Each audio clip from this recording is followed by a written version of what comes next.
So it's official. What we all already knew was the case has been absolutely confirmed by Mark Zuckerberg, which is that the FBI and government institutions like that are more than happy to go over to social media companies and just tell them what to do. Tell them what to do, what to censor. We already knew that this was happening, but it's just nice to hear it from the horse's mouth, really. So obviously, just to cover what was going on back in late 2020, everybody knows that the New York Post had their big article, their big expose about the Hunter Biden laptop story, where it turned out Hunter Biden emails may have shown that he was colluding with parts of Ukraine and energy companies, etc., etc., etc. And as a result of this, because there was worries from a certain camp that it might affect a certain candidate's viability in the election, all of a sudden Twitter and Facebook all at the same time decided to come together and censor it. Incredible timing, definitely not planned, no collusion going on whatsoever. And just to remind you of what was going on to try and censor this subject, the Post's primary Twitter account was locked because its articles about messages obtained from Biden's laptop broke the social network's rules against distribution of hacked material, according to an email the Post received from Twitter. Now remember, these are the kinds of rules that they will only enforce sparingly. They'll only take specific types of hacked material and decide to censor it, because you see stuff get thrown about on Twitter all the time that never gets anything done about it. Twitter also blocked users from sharing the link to the Post article indicating that Hunter Biden introduced Joe Biden to the Ukrainian businessman, calling the link potentially harmful. To who? To who? Okay. The extraordinary move also came after Facebook was limiting the spread of the Post story on their platform. The social network added the story would be eligible for review by independent fact checkers, and we'll get to the fact checkers in a minute. But yeah, basically Facebook was like, oh, we'll stop it from being spread around as much, whereas Twitter was just an outright complete ban on it. We all know about this, and we all suspected why it was that such a thing happened. But recently, most recently, Mark Zuckerberg, the head of Meta, formerly known as Facebook, appeared on Joe Rogan and just outright admitted what was going on. So let's just play the full clip, because it's best to just hear it from his words. How do you guys handle things when they're a big news item that's controversial? Like, there was a lot of attention on Twitter during the election because of the Hunter Biden laptop story. The New York Post. Yeah, we had that too. Yeah, so you guys censored that as well? So we took a different path than Twitter. I mean, basically the background here is the FBI, I think, basically came to us, some folks on our team, and was like, hey, just so you know, like, you should be on high alert. There was we thought that there was a lot of Russian propaganda in the 2016 election. We have it on notice that basically there's about to be some kind of dump of that's similar to that. So just be vigilant. So our protocol is different from Twitter's. What Twitter did is they said you can't share this at all. We didn't do that. What we do is we have, if something is reported to us as potentially misinformation, important misinformation, we also have this third-party fact-checking program, because we don't want to be deciding what's true and false. And for I think it was 5 or 7 days when it was basically being determined whether it was false, the distribution on Facebook was decreased, but people were still allowed to share it. So you could still share it, you could still consume it. So when you say the distribution is decreased, it got shared. How does that work? It basically, the ranking in newsfeed was a little bit less. So fewer people saw it than would have otherwise. So it definitely... By what percentage? I don't know off the top of my head, but it's meaningful. But I mean, but basically, a lot of people were still able to share it. We got a lot of complaints that was the case. Obviously this is a hyper political issue. So depending on what side of the political spectrum, you either think we didn't censor it enough or censored it way too much. But we weren't sort of as black and white about it as Twitter. We just kind of thought, hey, look, if the FBI, which I still view as a legitimate institution in this country, it's like very professional law enforcement, they come to us and tell us that we need to be on guard about something, then I want to take that seriously. Did they specifically say you need to be on guard about that story? No, I don't remember if it was that specifically, but it basically fit the pattern. So there it is. Just all there. I mean, remarkable honesty there. He's obviously trying to downplay what was actually going on, but remarkable honesty to just say, yeah, the government institution came out and told us what to do. I mean, you can see the direct lineage of this, though, from the losing of the election by Hillary Clinton.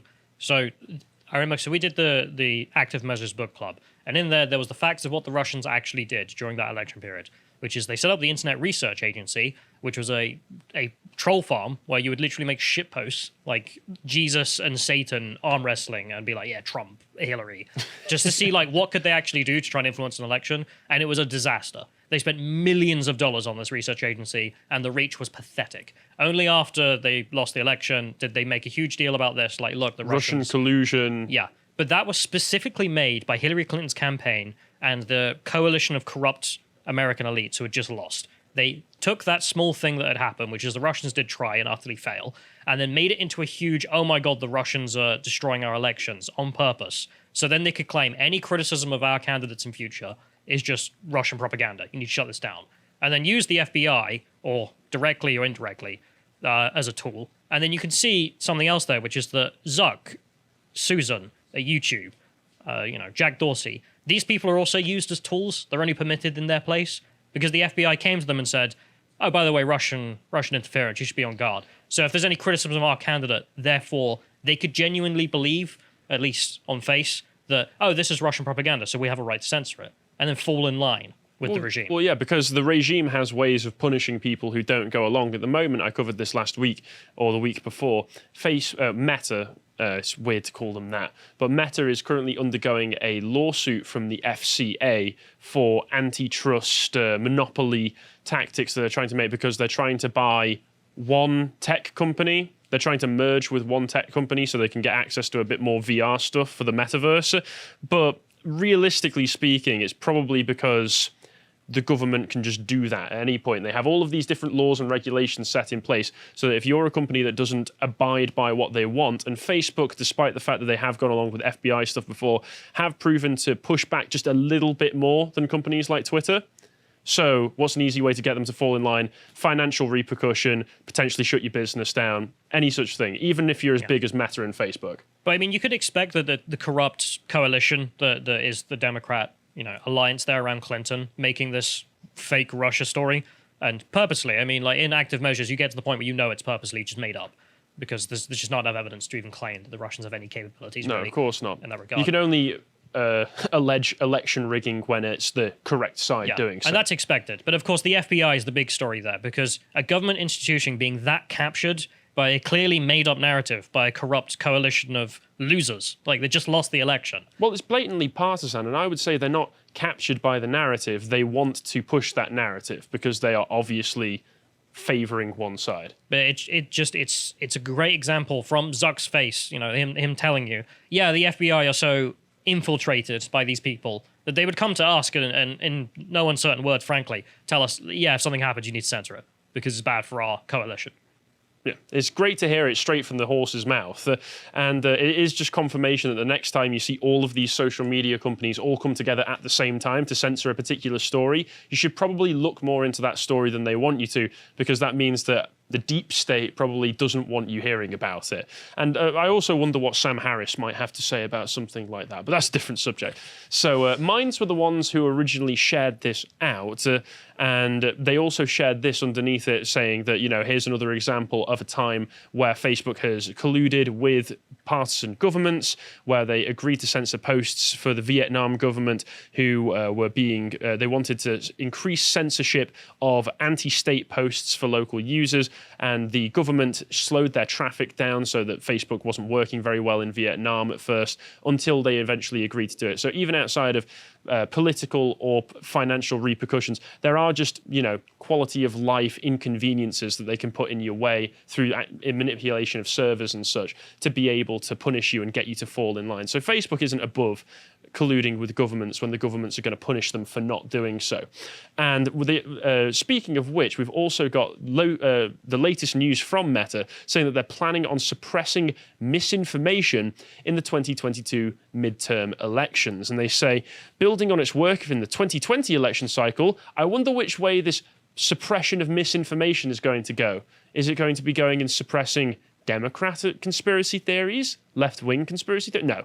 No, of course it's not. It's going to be suppressing anything that the right wing or the Republicans do that could be harmful to a Democrat campaign. It's painfully transparent. You can trace the articles talking about misinformation, Russian interference, blah, blah, blah, back to Clinton's campaign. Like, she's the one who started this narrative, purposely so they could do this sort of thing and feel like they're justified because we're only suppressing misinformation. Yeah. So expect Twitter to be following along these lines as well, because Twitter have done it plenty of times before. In the next one, the Breitbart article where they talk about Twitter, saying that we're not going to censor all misinformation, only tweets with the highest potential for harm, which is going to be completely subjective and down to the people in charge of Twitter, who definitely don't swing one way politically, even though they absolutely do. And this has all reminded me that I recently did an interview mentioning Minds with one of the guys behind Minds, Bill Ottman, who's not only running Minds as a free speech platform and has worked with people like Daryl Davis, who's actively gone into, who's a black man who's actively gone to the KKK and de-radicalized people by just befriending these people, which is fantastic. You know, you just go up to a KKK meeting as a black guy and be like, "You want a beer?" And then they go, "Oh, black people are people too. Oh, this is really nice. I'm going to," and he's collected the hoods. He's collected their outfits as like trophies, which is fantastic. But no, I spoke to Bill Ottman, and what he was talking about was that they'd done a recent study that showed if you try, because obviously one of the ways that Twitter and Facebook, they get away with censoring all of this stuff is they also say that they censor violent content, radical content, the sorts of content that could be expected to radicalize people further down the line. But Bill just spoke about this and was like, no, from everything that we've looked into, that's nonsense. That's nonsense. What happens is if you censor these people, they just fall into a rabbit hole where they end up in an echo chamber and everybody radicalizes each other more and more and more and more until you get like some kind of domestic terrorist cell. Whereas the best thing to do, as you would expect, is to let people have these discussions for the most part, and then people will end up having discussions that maybe open their mind, convince them one way or the other. So that's really interesting. So you should check that out if you get the opportunity. And one of the interesting things I saw in the Breitbart article was that they mentioned that Facebook and Twitter, we all know that they use the third-party fact checkers to check claims made on their sites. And for the UK, the only full-time fact checker that they have is fullfact.org, who we've seen a few things from before. And can you imagine that they're incredibly biased and partisan? Big shook. For instance, something that one of their most recent fact checks has debunked you, Callum. You've been debunked on immigration because didn't you know that a Daily Mail leaked report doesn't actually vindicate the view that most people crossing the channel in small boats are economic migrants? How do you feel to have been owned by facts and logic? I forgot that France was a deep, deep civil war as we speak, and they were fleeing that terrible, terrible situation in which they're just genociding the lot of them. No, it's not happening. No, it's of course not. While I don't blame anybody for wanting to flee France, at least for the people, this is obvious nonsense where they say that actually, if you look at the Daily Mail, the actual paper that the Daily Mail cites as part of this, which we haven't, because they say we have not seen a copy of the leaked report, but we're going to debunk it anyway. It doesn't actually vindicate the view, as it isn't comprehensive enough given the information they've released in the article. So this is just the most obvious. I haven't read it, but trust me, bro, it's not what it looks like. Trust me, bro, I read it in a dream, and it didn't say what the Daily Mail says. So they're one of those organizations, and these are the guys in charge of fact checking for Facebook and probably Twitter and other companies I hated as well. that line as well. It's like, we don't want to be in charge of determining what's right, so we just put someone else in charge who's one of us. Okay. This will help somehow, possibly. And this is the sort of thing that is still going on, the sorts of terms of service that you experience both with Twitter, Facebook, and Google as well, like on YouTube, which is owned by Google, for instance. We are still not allowed to say certain things regarding COVID-19 or else we'll get taken off immediately. And those things, I would say, are blatantly pushing a one-sided narrative, but we can't say anything the glory further. Of science, Harry. Don't say anything bad or we'll be shot. Yes, and YouTube doesn't allow content that spreads medical misinformation that contradicts the local health authority. List it all. No, I'm just saying all right. All the World Health Organization's medical information about COVID-19, and those are both, everybody knows the institutions, political and democratic institutions, completely neutral. Nothing bipartisan, nothing partisan about any of them. The World Health Organization only has your best interests in mind, and the fact that we can't say anything that contradicts them is only a sign of good things. I mean, well, if it was true, why wouldn't we be able to criticize it? Exactly. But this is why people are fleeing the current social media companies and the big brands and fleeing to places where they actually do care about freedom of speech and letting people have contentious discussions. For instance, Rumble recently set a new record for monthly active users, and we also not stream, but we post videos on Rumble. So if you're worried about checking us out on YouTube because you don't want to support these companies anymore, you can check us out on Rumble and go do so, because the online video platform announced that its user base reached a new high in the second quarter of 2022, increasing to an average of 44 million average monthly active users and representing a 76% increase compared to the second quarter of 2021. The company also announced a record for uploaded content to the second quarter, with users uploading 8,948 video hours per day, representing 283% growth versus the same quarter last year. User engagement has also continued its extremely strong growth trajectory, with Rumble users watching an average of 8.1 billion minutes per month, an increase of 62%. So it's not just that they're getting more people active on the platform, they're also getting more people posting more content and more people engaging with that content, which is great because Rumble puts themselves forward as a free speech orientated platform. Obviously, they don't want to have people encouraging direct violence or anything on there. They still have standards, but they're still going to allow people to have more contentious discussions and say the sorts of things that you don't often get to see on YouTube anymore, since they started purging all of those channels a few years ago. So we are probably going to start building more and more towards these parallel societies that people have been talking about, which, to be perfectly honest, I don't mind that much, As long as my parallel society gets to live in peace, that's fine. But we don't. We'd never get to live in peace, do we? Because leftists can't be content unless every aspect of society is under their micromanaging little thumbs. And so we get articles like this from Reuters talking about SkewTube. Ooh. Is that a new scary title for it? SkewTube? Reuters had to do a special report talking about a new breed of video sites that thrive on misinformation and hate. Pretty based. It's not going to be that. It's going to be, did you know BitChute doesn't just delete everyone? Oh no. Callum, it's like you've actually read this book-long article. Oh, jeez. Yeah, I knew it. where that is the only there's only one of these point. Sort of every year there's one of these. I mean, either it's from the British government or it's from some newspaper outlet. It's just like, why haven't you just destroyed BitTube yet? It's like, BitChute. And it's like, that's the annoying thing as well, is that it's so obviously the only reason that these places are being targeted is because they don't toe the line. Is that David Letterman in the middle? Top. I mean, it looks it looks a bit like him. A member of the new far right, David Letterman. David Letterman took the red pill. He signed up for a course on the academic agency. His eyes were open. No, but yeah, let's see. You could probably predict this opening paragraph word for word. So let me just read it, and we can see the look of surprise on your face. Right. Okay. Keep your eyes closed. And, yeah. Sorry, I can read. Yeah. BitChute and Odyssey serve up conspiracies, racism, and graphic violence to millions of viewers, taking advantage of big tech disinformation crackdowns and the rise of Trump. The sites reflect a new media universe, one where COVID-19 is fake, Russia fights Nazis in Ukraine, and mass shootings are false flag operations.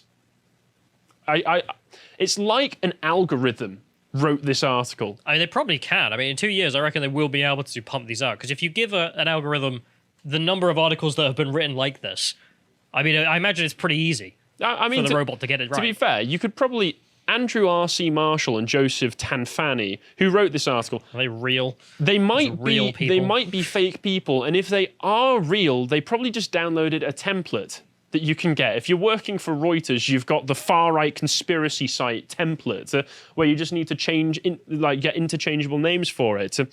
Online and misinformation, though usually legal, they say through gritted teeth, triggers real-world harm, whereas everything the left wing does never causes any real-world harm. Ignore the riots in 2020. Everything we do is absolutely fine and never hurts a fly. We're innocent little angels. US election workers have faced a wave of death threats and harassment inspired by Donald Trump's false claims about the 2020 election and the January 6th riot. Reuters interviews with a dozen people accused of terrorizing election workers revealed that some had acted on bogus information. They found on BitChute. Dun dun dun. Yeah, because there's no other information in the world that could ever be wrong. You're not looking quite as shocked and horrified as Reuters want you to, Callum. Are you not afraid? All I'm Do you thinking not feel like running back to Daddy YouTube and suckling on the teat of the of the mainstream? Susan's ideas. No, I'm sure you remember, but for people who don't, Susan Wojcicki literally did a podcast in which she was asked, "Why the hell do I get all these stupid adverts for like mainstream media news constantly?" And she explained, well, the Paris attacks happened, so I told the engineers to start serving up literal like legacy media stuff constantly, and they reported back to me that no one wanted to watch it. So as a good CEO, I told them to keep doing it. Yep. I want less money. I mean, Okay. it's quite shocking that these companies are so insulated from the real world that they no longer have to adhere to, supply and demand. Right. Yeah, it's absolutely ridiculous. No one wants this. We need to do more of it. This is what a healthy company does. But, I mean, it goes through all the usual, like I say, it's like a bloody essay that somebody has written here because it's a special report. But I just wanted to cover a little bit of this further down because it shows how disconnected Reuters are from the real world and just how much of a lack of sense of humor they have. Because they point out that Jeremy Kaufman, who's the CEO of Odyssey, who's also running for the Libertarian Party in New Hampshire. They talk about him for a little bit, and let me just read through this bit here. Kaufman, 37, lives in New Hampshire, where he's running for a long-shot campaign for the hardline version for the U.S. Senate on the state's Libertarian Party ticket in November's midterm elections. His hardline version of the party's anti-government philosophy includes abolishing the Federal Reserve, the Internal Revenue Service, and child labor laws. Based. Kaufman promoted his Senate campaign with a bizarre video posted on Twitter in May. He addresses the camera in an ill-fitting crocodile costume and speaks as images flash on the screen of snarling aliens, Godzilla, and Joe Biden with a forked tongue. "I want to become a lizard person," Kaufman says. "I would like to rule you." The act appeared to reference the lizard people conspiracy theory, which holds that governing elites are really blood-sucking aliens, alien reptiles in human form. Seem to. We're not sure if he was referencing or not. Yeah, maybe. We just can't be sure. I love it. They're saying that like he genuinely believes as well. It's like no one can ever have fun on the right. Anything they say that's a joke is deadly serious every time. No, once again, they still think we're all just a bunch of really serious conservative Christians from the 80s and 90s. That's the only people who exist on the right wing. Kaufman also posts provocative statements on Twitter. "Being unvaccinated and being black are both choices," he tweeted in August 2021 with a picture of a light-skinned Michael Jackson. No, according to the left, it is as well. It is. But they have to point out here, in just this deadpan sentence, he told Reuters the tweet was a joke. Well, I mean, Reuters had to be told. How did Kanye West get his black card taken away? That's all I've got to ask, if being black isn't a choice, according to these people. I mean, this is true. All you need to do is wear a hat, so, in pigmentation. But, yeah, so the government is colluding with social media companies. What else is new? And there are rising other social media companies that might be able to actually give everybody a bit less of a hard time about what they say. And Reuters mad. Hose mad. If you appreciated that segment from the podcast The Lotus Eaters, you can go to lotuseaters.com to get access to all the premium content we have on the site, such as the Contemplation series, this one on the morality of abortion. If you want to follow what else Josh is putting out, you can follow him on Getter at Josh_firm on Getter. Thank you and goodbye.